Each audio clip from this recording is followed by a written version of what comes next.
Most first-time parents will tell you, although it's a challenge to welcome a little one, it's a joy and a blessing.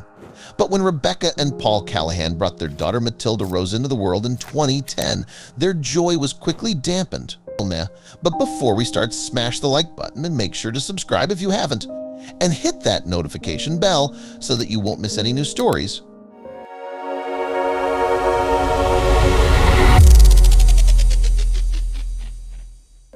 Rebecca and Paul Callahan are a happy couple from Wigan, Greater Manchester in the UK.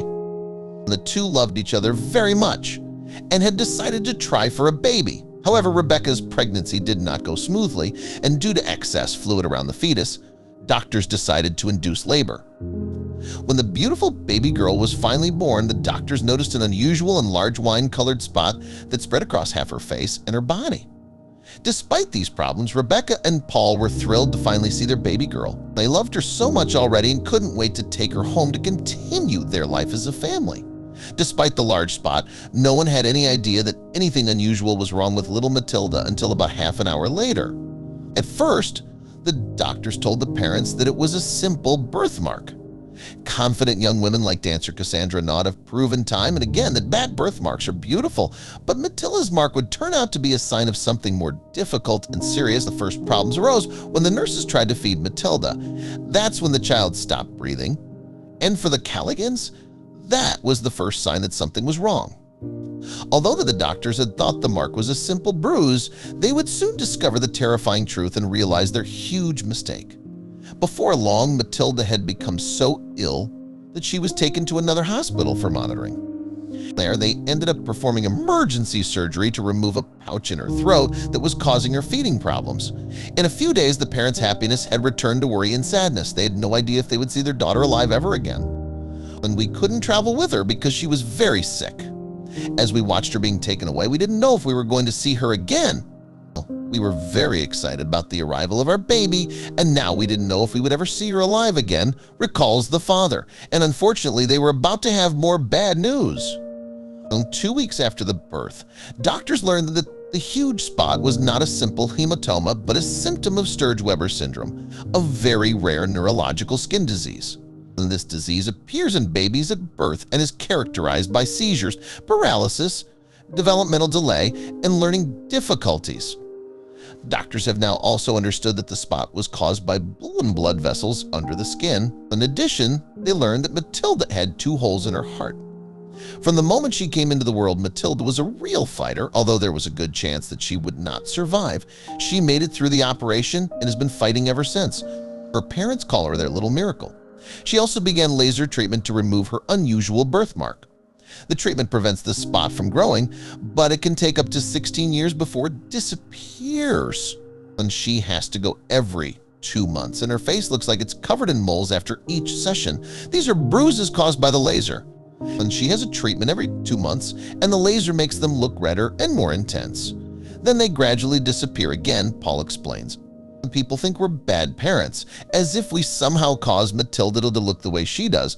Despite regular painful laser treatments, Matilda is a happy little girl. Many people can't help but stare at her birthmark every day. The family has to put up with stares, insults, and even teasing. Some strangers went so far as to ask Paul and Rebecca if they had left their daughter too close to a radiator. This deeply saddens the parents. They only see what's in front of them and jump to hurtful conclusions. I wish they could see beyond that size palm. The birthmark is not just a cosmetic problem, as it also affects the brain, eyes, and gums. The disease has made Matilda almost blind, and she's unable to walk on her own. However, thanks to a special walker, she has been able to take a few steps on her own. Matilda's whole life has been a struggle, but despite this, she always has a smile on her face and has even started to say a few words. Her father says she's a stubborn child. She either does it her way or she doesn't. We're incredibly proud of her, says Paul. She's amazing and we live every day as an asset. Her parents are doing everything they can to raise awareness of their daughter's illness. Together, they work to give her the best life possible and celebrate every day.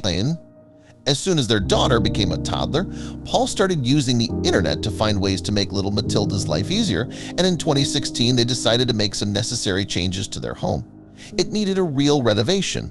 They had already heard about sensory and wet rooms, and now it was time to make them a reality, as they were sure it would make Matilda's life much more enjoyable. A sensory room is just a special room designed to develop a person's senses, usually through lighting, music, and objects.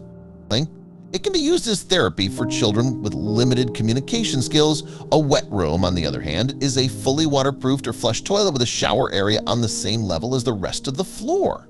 As you guess, neither is cheap. And in addition to the sensory room and wet room, Matilda's parents have spent thousands of dollars to expand the upper floor of their home as well. They also installed a $19,000 Stilts Trio home elevator to accommodate Matilda's wheelchair. And since Paul is a builder, he did most of the work and they paid for the renovations out of savings. They also received help from the Wigan City Council. The 18-month renovation project took a lot of energy and time. And for one thing, they wanted to find an elevator that was different from the stereotypical disabled elevator. They didn't want a clunky one that took up a lot of space. Since Matilda has multiple disabilities, they didn't want a device that would further highlight that. And they were looking for something that could be used by everyone. And since Rebecca's grandfather was an amputee, they wanted an elevator that would accommodate his needs when he visited. But try as they might, they couldn't find a handicapped elevator that they would like. During another internet search session, they came up with a perfect option: an elevator with a self-supporting structure that runs on a built-in electric motor that plugs directly into a household power outlet. And this meant they could install the elevator almost anywhere in the house. The couple opted to install it in the kitchen to make it the center of attention.